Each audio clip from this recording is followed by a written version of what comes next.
All right, Mud, this is my cheat sheet for January the 5th. It's Thursday already. Short week for many of us. Okay, so here are a couple reasons to keep a couple of those New Year's resolutions, or perhaps $3,484 worth of reasons. Get this, the average smoker will spend $2,100 on cigarettes this year. So that's an obvious savings if you quit smoking. But it goes deeper. If you end up quitting smoking, you don't have to claim that on your insurance anymore. You'll save on average $700 this year alone on the insurance costs from not smoking as well. So just from quitting smoking, the average person saves $2,800 this year.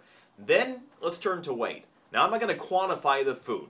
There's really no way of doing that. But for the average person that is overweight in this country, the average adult, if you get down to your ideal size, just on insurance savings this year, you'll save on average $684. You put it all together and you save nearly $3,500 just this year by quitting smoking and getting down to a more ideal weight.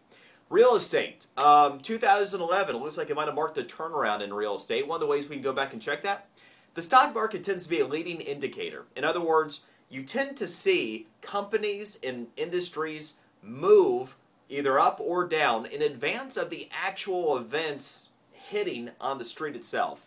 You know, that's why they call it smart money. I've never liked that characterization necessarily, but nevertheless, the stock market usually does lead the rest of the way in terms of the direction we're going.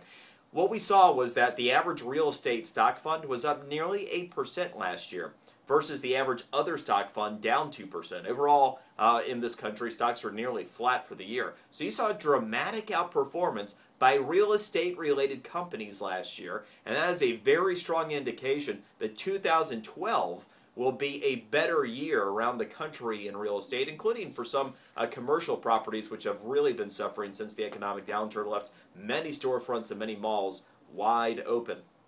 Let's stay with the stock and an investment thought for a moment. Here's something interesting.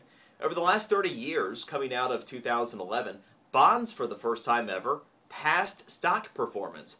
If you take a look over the last 30 years, bonds have actually yielded, on average, just over 11% per year. Stocks over the last 30 years have returned just under 11% on average per year. Now, both of those are well above their historic norms. Bonds typically have yielded about 4% on average throughout their history, and stocks just over 8%.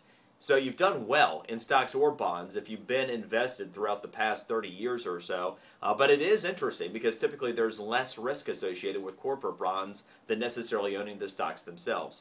And Apple TV, it's becoming pretty clear it will be available before the summer. And we know the iPad 3, or whatever they want to call it, announcement is going to be just around the corner. That's the cheat sheet for today. See you tomorrow.